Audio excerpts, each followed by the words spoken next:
Salut à tous, j'espère que vous allez bien. Aujourd'hui, petite vidéo actu les amis, on va revenir un petit peu sur tout ce qui se dit en ce moment. On y va, c'est parti.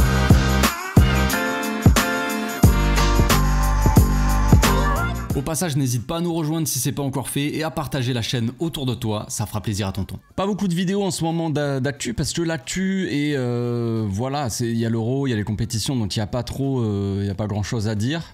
Beaucoup de choses inventées aussi par les médias espagnols qui s'emmerdent un petit peu comme tout le monde, ils attendent un petit peu que la saison elle reprenne. Donc ils nous sortent plein d'infos à la con. Et voilà, c'est difficile un petit peu de faire le tri. Mais il y a quand même 2-3 trucs à dire, 2-3 choses qui se sont dites. Hier, en l'occurrence, il y a eu Tebas qui a un petit peu parlé du Barça, ça faisait longtemps. Et Nico Williams aussi, il y a eu quelques interviews de joueurs du Barça, ou peut-être de futurs joueurs du Barça, qui sait, mais en tout cas des joueurs espagnols. Il y a eu des interviews, des choses comme ça, des choses qui se sont dites. Donc, on va revenir un petit peu là-dessus. On va commencer par notre bon vieux Tebas, notre cher Tebas, cher président de la Liga, grand fan du football en général, football espagnol. Donc Voldemort, il a dit cette année sera peut-être plus simple pour le Barça. Il a parlé de la masse salariale qui a fortement réduit, elle est passée de 650 millions à 450 millions, donc elle a baissé de 200. Donc il a dit que c'était quelque chose de positif, que pour revenir au 1 pour 1, que les choses se passaient bien. Donc bon, on connaît un petit peu l'histoire, tout ça, on l'a déjà entendu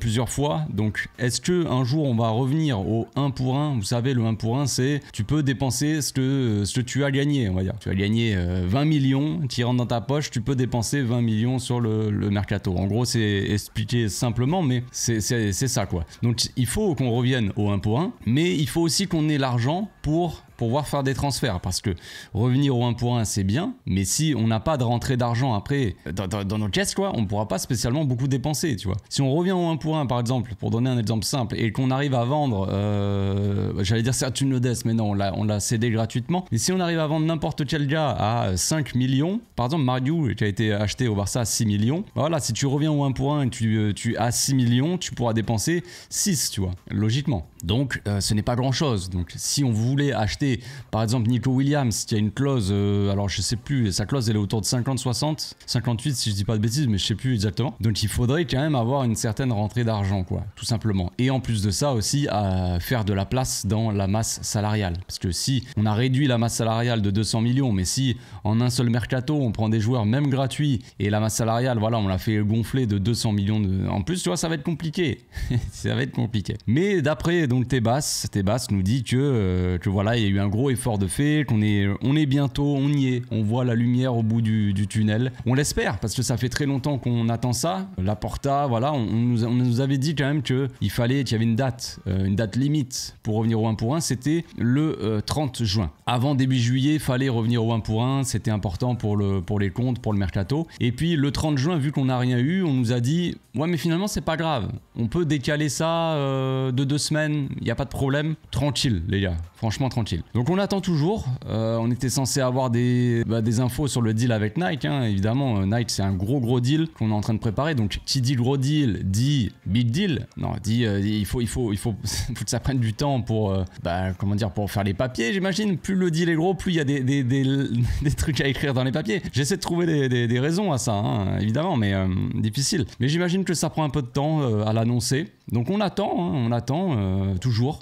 Voilà, de toute façon, ça fait quand même déjà très longtemps qu'on attend de revenir au 1 pour 1, donc attendre encore 2 semaines, on n'est plus à ça près. Est-ce qu'on pourra attendre très longtemps, même peut-être jusqu'à la fin du mercato, revenir au 1 pour 1, comme ça on aura peut-être 1 ou 2 jours pour être actif sur le mercato, ça serait vraiment des bonnes conditions, ce serait des conditions idéales, ce serait parfait quoi. 1 ou 2 jours pour bosser sur le mercato, c'est vraiment parfait. De toute façon les amis, vous prenez pas la tête. Nous on est en train de se prendre la tête en tant que supporter à se dire mais quand est-ce qu'on va revenir au 1 pour 1, quand est-ce qu'on va pouvoir aller chercher Nico Williams, est-ce qu'on va pouvoir faire un mercato et tout, on a trop hâte de la saison prochaine. Pendant ce temps-là, Deco, notre cher directeur sportif, est en vacances à Majorque lui. Donc il est en train de faire du jet ski, en train d'aller à la plage tranquille, en train de bronzer. Alors si lui-même, les mecs qui travaillent au club ne se prennent pas la tête, ils sont là en totale détente en vacances, les gars, pourquoi nous on se prendrait la tête? Pourquoi? Peut-être vous allez me dire parce que nous on aime le club. Oui, Je sais, c'est peut-être une raison aussi. Mais voilà, c'est tout. On vit dans un club, voilà, on est en train de vivre ce moment-là, quoi. C'est magnifique. On est en train d'assister à l'émergence de Lamine Yamal, explosion aux yeux du monde, et on est aussi en train d'assister à ça, quoi. Un club qui est dans l'urgence, à devoir vraiment bosser pour revenir au 1 pour 1, pendant qu'il y a un gars qui est en vacances, quoi. Voilà, c'est aussi c'est historique, hein, j'ai envie de dire aussi. On peut qualifier ça d'historique, quoi. Vous avez dû entendre la rumeur aussi il y a quelques jours, quelques semaines, je sais plus, à force, hein, peut-être il y a une semaine, un truc comme ça, il y avait la rumeur Jadon Philogène. D'où sort ce joueur-là? Personne ne le connaissait, mais d'un coup, Philogène au Barça, attention, ça parle de lui. Puis finalement, Fabrizio Romano qui a dit que le transfert était très très compliqué pour venir au Barça. Le joueur ne voudrait pas venir spécialement au Barça, il préférerait aller en Angleterre. Ça parle de Ipswich Town ou tout comme ça parle d'Everton, des gros clubs anglais, hein, on le sait. Donc moi je pense... Je l'avais déjà dit, pas en privé mais en live, voilà, j'étais en live, on me posait des questions, j'étais en train de jouer à la play, on me posait des questions, on parlait un petit peu d'actu, de transfert, tout ça, et on me dit, tu penses quoi de Jadon Philogène? Est-ce qu'il va venir? Est-ce que ça va être le nouveau? D'un coup le gars est un monstre, il faut qu'il vienne absolument. Moi je pense que c'est juste un écran de fumée, je pense que ces agents ont bien fait leur travail, ils ont associé leurs joueurs au Barça. On a l'agent quand même qui est venu dans les bureaux du Barça histoire de prendre des photos, hein. Il a mis en story, ou il a fait des posts Instagram où il est en train de au téléphone, tu sais. On dirait un influenceur qui vient de gratter de l'argent sur les réseaux sociaux, là. C'est assez marrant, je trouve, la photo, le truc. Donc il a pris la preuve qu'il était dans les bureaux. Bon, moi je peux y aller aussi, hein, les gars, je me gare, je gare une bagnole devant, je me mets en costume, je suis au téléphone, on me prend en photo. Wow, qu'est-ce qu'il fait? Il était à la Masia, il était dans les bureaux, il était... Non, je suis juste en balade. Enfin bref, donc il a bien fait son travail, il a associé le nom de son poulain au Barça, et puis maintenant il va pouvoir tranquillement faire gonfler les offres aussi des clubs anglais. Voilà, le taf a été fait. On passe à autre chose. Donc on va parler du joueur qui est sur toutes les lèvres, le nom qui est sur toutes les lèvres, Nico Williams, qui est beaucoup interrogé. Il y a Lamine qui fait le taf de fond. Il est en train de pousser pour que son pote y vienne.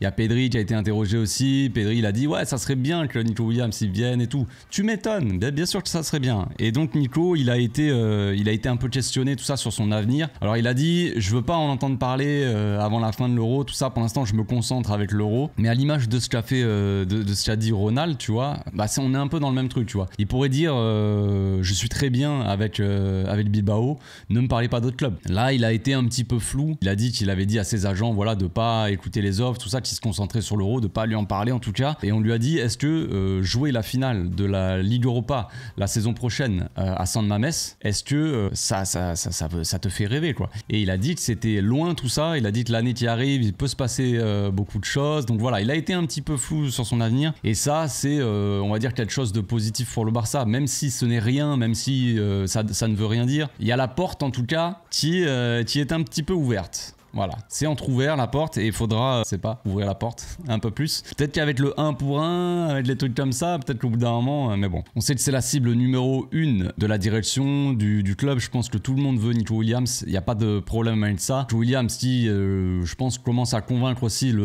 quelques supporters qui étaient un petit peu réticents. Il est en train de faire un gros Euro, en train de montrer de quoi il est capable, sachant que Nico Williams, si on doit le rappeler, il a 21 ans, donc il est encore très très jeune. Il a encore une marge de progression, tout ça, mais cette saison-là à Bilbao, il a progressé énormément depuis le début de la saison jusqu'à la fin de la saison. Il a été très très important, il a pris énormément d'importance de toute façon par rapport à la saison dernière, par exemple. Là, cette saison à Bilbao, il a été très très très bon, un des meilleurs ailiers de Liga, tout simplement. Donc il a encore de la marge de progression, il pourra encore s'améliorer dans les buts, peut-être dans les passes, tout ça, mais déjà pour moi c'est un ailier très intéressant dans les dribbles, dans le placement aussi. Un ailier qui est assez intelligent. On l'a souvent comparé à Dembélé parce que c'est le style d'ailier percutant qui va surtout avoir une grande vitesse et du dribble. Il a quand même beaucoup plus de QI football que Dembélé, j'en ai déjà parlé. Il y en a certains qui ne pensent pas la même chose que moi, mais c'est le cas. Clairement, on le voit quand il doit dribbler. Son positionnement, comment il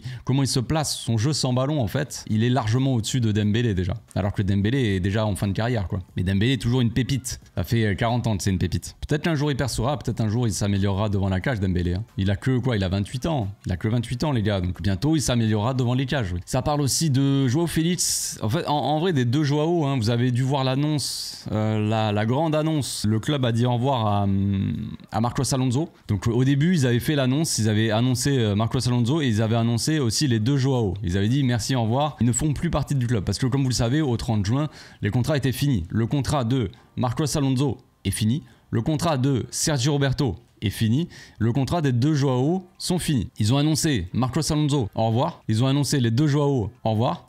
Et ils ont modifié l'annonce. Ils ont enlevé les 2 Joao, ils ont laissé juste Marcos Alonso, au revoir. Quid de Sergio Roberto? Il n'y a pas eu d'annonce pour le départ de Sergio Roberto. Sergio Roberto, on est toujours dans l'attente. On y reviendra peut-être après. Et les 2 Joao, donc, ils l'ont annoncé, merci, au revoir. Et finalement, ils les ont enlevés. Parce qu'il reste des matchs de l'Euro, il faut partager des postes. Nos joueurs sont à l'Euro. Et puis avec le Portugal. Bon, pas trop de sens, mais bon, pourquoi pas. Donc là, ce qu'on sait, c'est que Manchester City, eux, ils ne veulent pas. Je pense qu'ils ne veulent pas spécialement prêter Joao Cancelo. Ils préféraient une vente. Comme ça, ils s'en débarrassent, c'est fini, on tourne la page, on n'en parle plus, tu vois. Est-ce que le Barça va pouvoir acheter Joao Cancelo? Je ne sais pas. Est-ce qu'on va pouvoir l'acheter en plusieurs fois? Est-ce qu'on va pouvoir le prêter un an avec une option d'achat obligatoire la saison prochaine? Je ne sais pas. Mais le club, je pense que c'est ce qui privilégie. Un prêt déjà, obligation d'achat peut-être dans un an. Mais là, la priorité, c'est pas d'acheter Cancelo en soi. Et puis ça parlait de Frimpong et tout ça, c'est une rumeur, je sais pas vraiment si on peut vraiment s'y fier. Mais est-ce que Flick préférait vraiment Frimpong que Cancelo? On a déjà parlé de Frimpong, c'est plus un profil vraiment ailier, piston ailier, pas vraiment latéral droit. Donc je ne sais pas si ça colle. Mais bon, à ce qui paraît, Flick préférerait Frimpong que Cancelo. Mais bon, on n'en sait rien. On sait que Cancelo quand même est plutôt aimé au club et Cancelo a envie de rester au Barça, sachant que City ils ont des offres aussi d'Arabie Saoudite pour Cancelo. Pour Joao Félix, c'est un peu plus compliqué. Moi, je pense que concrètement, le coach a pas plus envie de Joao Félix que Xavi a envie de Joao Félix. Fernando Polo nous dit que ça va être compliqué pour Joao Félix de continuer. Fernando Polo, c'est le journaliste de Mundo, qui a souvent des bonnes infos, correct dans les infos quoi. Il a dit que Joao Félix aura du mal à continuer à Barcelone, qu'il y a déjà pas mal d'ailiers, il y a du Rafinha, du Ferran Torres. Alors oui, il y a Ferran Torres, vous allez me dire on va garder Ferran. Ferran Torres c'est sous contrat, tu vois. Joao Félix, non. Donc voilà, c'est le cas. Si Ferran Torres veut pas partir ou des trucs comme ça, ou si le coach compte sur Ferran Torres aussi, c'est possible. Même si je sais que pour certains c'est compliqué, mais ce serait possible. Eh bien, ça va être compliqué de garder Joao Félix, tu vois. Il n'y a pas forcément la place. Est-ce que ça vaut le coup de le signer pour... Il y a déjà trop de joueurs, tu vois. Il y a même Ansu Fati, ça parle d'Ansu Fati. Est-ce que Ansu Fati va rester ou est-ce qu'il lui prépare une place dans un autre club anglais? Je ne sais pas. Ça parlait aussi d'Ansu Fati à Séville ou quoi. Donc Ansu Fati, je pense qu'il aura des petites portes de sortie dans certains clubs. Je pense que ça pourra le faire. Mais voilà, si on veut aller chercher Nico Williams... Est-ce que ça vaut le coup d'avoir Joao Félix en doublure? Ou est-ce que ça vaut le coup de garder Ansu Fati par exemple en doublure? Je ne sais pas, ce sont des possibilités quoi. Donc il y a très peu de chances que Joao Félix reste, mais ça nous dit quand même que tout peut changer parce que Joao Félix est aimé, est apprécié de Laporta et de Deco.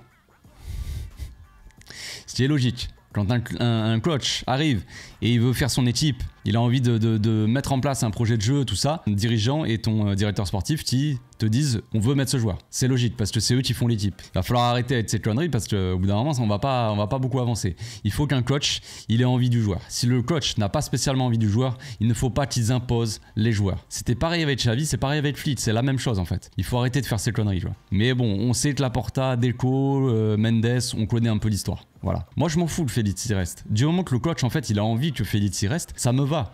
Mais si c'est les dirigeants qui forcent pour que Joao Félix y reste, ça n'a aucun sens.